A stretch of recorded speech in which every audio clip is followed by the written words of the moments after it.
Well, it's helpful, but it's kind of a restatement of the obvious. The four areas that Mark outlined are precisely the areas that he's reacting to public outcry and/or existing government regulations around. So the four areas are carefully selected, but I think they're areas that have already garnered the government substantial attention. To me, what's more meaningful is to see a CEO abandon their longstanding insistence that self-regulation was an adequate remedy and recognize that they may need the government's assistance to satisfy anyone in the public that they are complying. What do you think is his rationale, the driving force behind him making that admission? Well, two things. I think one is, frankly, political. It's pretty smart to try to get ahead of the curve and earn some credit for being sincerely committed to a better outcome. I think that's part of it.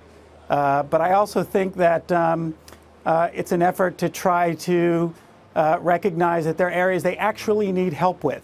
If you think about the issue of harmful content, what are the standards for what exactly suffices? As they attempt to develop their own rules, they'll have one side of a community angry about those choices, and on the other side of the rules, someone else angry about those choices. You at some point sometimes need standards in order to provide a safe harbor for making an argument that you're in full and fair compliance with the public's expectations.